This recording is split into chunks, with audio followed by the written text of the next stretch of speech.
What is up, Dynasty Leaguers? Welcome back into another DLF YouTube channel video. In today's video, we're going to be running through another rookie mock draft. This is going to be another Superflex rookie mock draft. And recently, I've been using the footballworkshop.com mock draft tool. It's a fantastic tool. I'm going to continue to do it today. But I wanted to point out one more cool new feature that has been added to this tool. You can see here that my picks have been highlighted from the 2 spot. So I got the 1-2, the 2-2, 3-2, and 4-2 in the 4 rounds of this mock.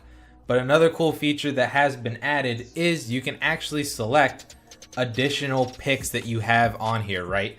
So if you have multiple picks in your first round and your second round, you traded around picks and you have different picks than just one complete set of picks, you can actually go on here and choose the picks that you own and then have a mock draft run around those picks to really practice and engage and see what kind of players are going to be mocked and potentially taken around those spots to see who you can end up with. So I think this is a fantastic new feature. I'm going to try and utilize this down the road, get more guests on here so that we could have 2 people or up, maybe potentially even more, drafting at the same time in a single mock draft live and using against a computer as well.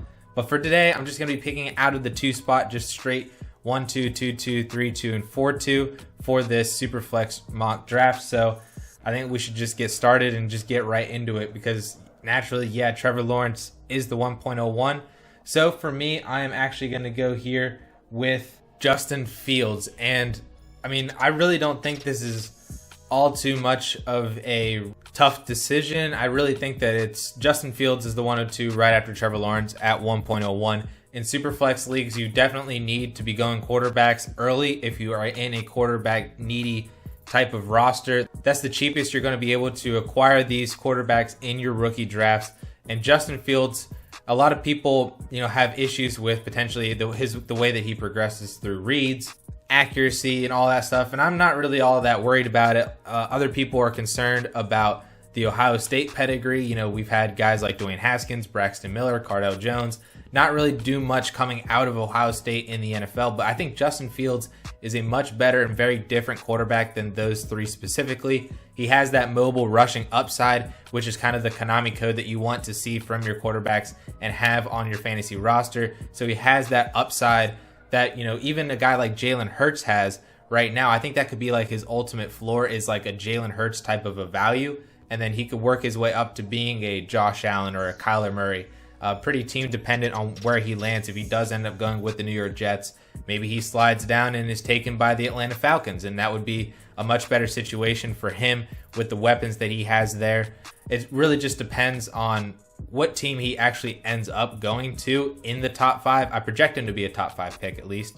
But I'm very confident in taking Justin Fields at the 1.02, and I think everybody else should as well. Like I said, I really don't think it should be that tough of a decision. So the rest of the first round went Najee Harris, Jamar Chase, Travis Etienne, then Trey Lance and Zach Wilson, Rashad Bateman, Kyle Pitts, Javonte Williams, Devonta Smith, Rondale Moore, and then Mac Jones at the 2.01, which actually I think is going to rise in value in that first round, especially if he's a top 10 pick, as a lot of people are now starting to rumor him potentially being. Especially like I've been saying for a while, if he ends up going to like the Carolina Panthers at 1.08, I could definitely see him being a mid to late first round pick in Superflex rookie drafts. So here I'm up again at the 2.02.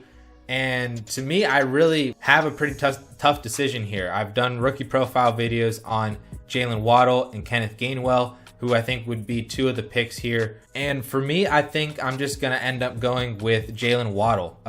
He's going to get first round draft capital, wide receiver coming out of Alabama. I'm really hoping that he ends up going to a very favorable landing spot in like the teens of the first round, a place not necessarily where he needs to be the one, like a New England Patriots, maybe like a New York Giants, but even a team, like I said in his prospect video, like the Los Angeles Chargers, who could use some speed, have Justin Herbert to be able to get him the ball. I think that would be a fantastic landing spot. And this pick here at the 2.02, ahead of all the other wide receivers like Elijah Moore, Terrace Marshall, Tylan Wallace, Diami Brown, I think is a fantastic value at the 3.01 down there. I'm taking that bet on his first round draft capital, on his athleticism, on his ability to be a difference maker and an explosive playmaker. That's really what I'm going with. Even though I'm not a huge fan of him analytically, he did showcase some very high elite quality analytic numbers in his final junior season at Alabama, and at least the first 4 games being on pace to beat out Devonta Smith statistically. So I like at least that part of Jalen Waddle's profile, and I'm going to trust in the first round draft capital and go with him there at the 2.02. So the rest of the second round: Elijah Moore, Kenneth Gainwell, Terrace Marshall, Trey Sermon, Tylan Wallace, Kyle Trask, Amon-Ra St. Brown, Chuba Hubbard, Kadarius Toney, Michael Carter, and then Dyami Brown, like I said already, a value at the 3.01, who I think I would take ahead of guys like Kadarius Toney, Amon-Ra St. Brown, and depending on draft capital, would be up there with Elijah Moore, Terrace Marshall, and Tylan Wallace. So here at the 3.02, another situation where I could go with the tight end route. I'm a huge fan of Pat Freiermuth, obviously being a Penn State fan. I really like Brevin Jordan as well, but I think I'm going to dip into the running back pool here. I really like Jamar Jefferson as this late kind of third round flyer. If you look at Jamar Jefferson's analytic profile, it's pretty solid. And I talk a lot about markers for the running back position, 8 running back analytic markers. Jamar Jefferson is tied with Travis Etienne and Michael Carter at 4 markers. He is pretty productive early on, has the receptions, at least in terms of 1 season at reception. He hits on BMI. I really just need him to run the 40-yard dash, a sub 4.6, and have that speed score as well at his 214-pound weight. I think that's a pretty solid profile overall.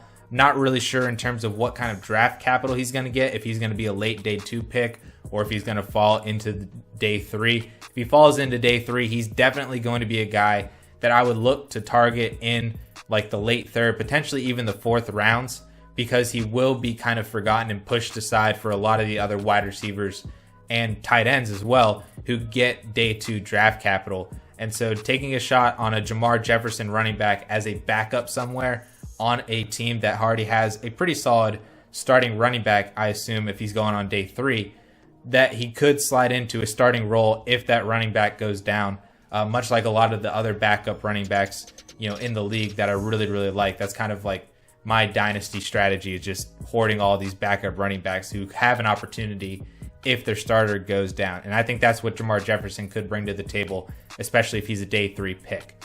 So the rest of the 3rd round went Seth Williams, Pat Freiermuth, Brevin Jordan, Javion Hawkins, Amari Rogers, I think is another great value, Ramondre Stevenson, Tamorian Terry, Tutu Atwell, Kylan Hill, and Jarrett Patterson. And then Elijah Mitchell went at the 4.01. I've said it in each of the past 2 videos, and I'll say it again here. If Elijah Mitchell is there in your 4th round, that is an auto 4th round pick for me.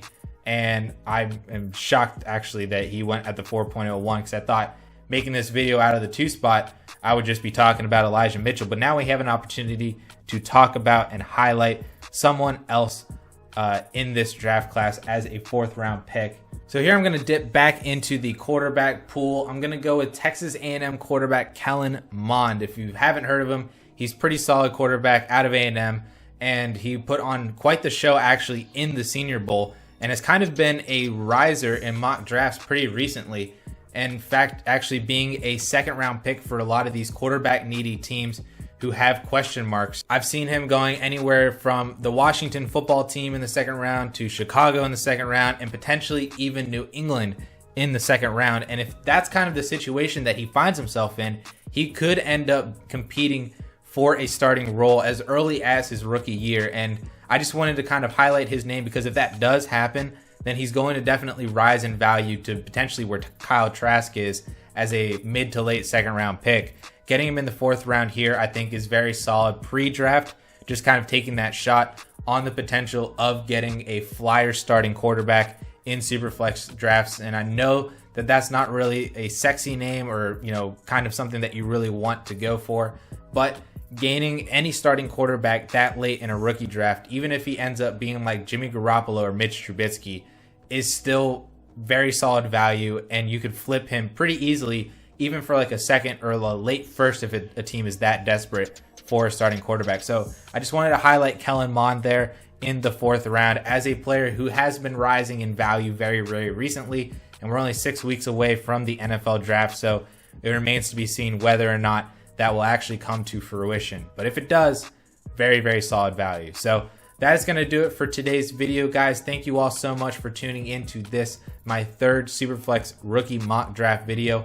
Like I said at the beginning of the show, I'm going to keep trying to do more of these and incorporate more guests and get more people on here now that we have this functionality that would allow me and someone else and potentially more than 2 people to draft on here at the same time. So with that all being said, guys, please like this video, subscribe, ring that notifications bell, leave a comment down below, and thank you all so much for tuning in, and we will catch you guys next time.